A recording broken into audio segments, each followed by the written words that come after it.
Champion trophy থেকে বাংলাদেশ আর পাকিস্তান ইতিমধ্যেই বিদায় নিয়েছে। আরেকটা ম্যাচ বাকি আছে বাংলাদেশ পাকিস্তানের দুজনের সঙ্গে, কিন্তু সেই ম্যাচে কোনো ফাইসালা হবে না। অলরেডি দুটো করে ম্যাচ হেরে তারা চ্যাম্পিয়ন ট্রফি থেকে বিদায় নিয়েছে। কিন্তু ইন্ডিয়া বাংলাদেশ আর পাকিস্তানকে যেভাবে হারিয়েছে, এই হারের মধ্যে অনেকগুলো সিমিলারিটি আছে। সেগুলো লক্ষ্য করেছেন কিনা জানি না। যেমন বাংলাদেশকে অল আউট করেছিল ইন্ডিয়া 49 ওভার 4 বলে, পাকিস্তানকে অল আউট করেছে ইন্ডিয়া 49 ওভার 4 বলে। বাংলাদেশ যে রান করেছিল সেই রান চেস করতে সময় লাগে ইন্ডিয়ার 46 ওভার 3 বল।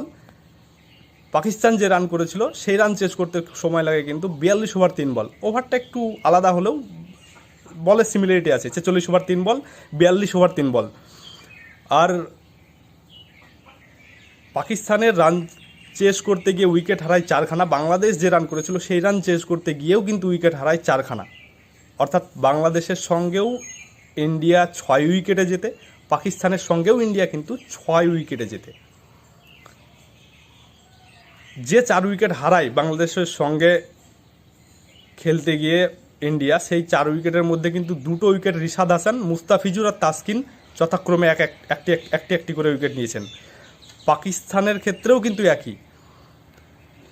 শাহিন শাহ আফ্রিদি 2টো উইকেট পেয়েছে, আবরার আহমেদ আর খুশদিল শাহ 1টা করে উইকেট পেয়েছে। দুজনের ক্ষেত্রে কিন্তু দুটো ম্যাচের ক্ষেত্রে একই রকম সিমিলারিটি কিন্তু আছে। পাকিস্তানের বিরুদ্ধে সেঞ্চুরি করেছে বিরাট কোহলি, আর বাংলাদেশের বিরুদ্ধে সেঞ্চুরি করেছে শুভমান গিল। সো একই রকমভাবে প্রায় হারিয়েছে দুজনকে। অনেকগুলো সিমিলারিটি আছে এই ম্যাচে। আর হ্যাঁ, চ্যাম্পিয়ন ট্রফির ফাইনাল কিন্তু দুবাইয়ে হচ্ছে। ইন্ডিয়া ফাইনালে যাবেই, কেউ আটকাতে পারবে না। আর দুবাইয়েই হবে ফাইনাল। পাকিস্তানকে আয়োজন করার কোনো দরকার পড়বে না।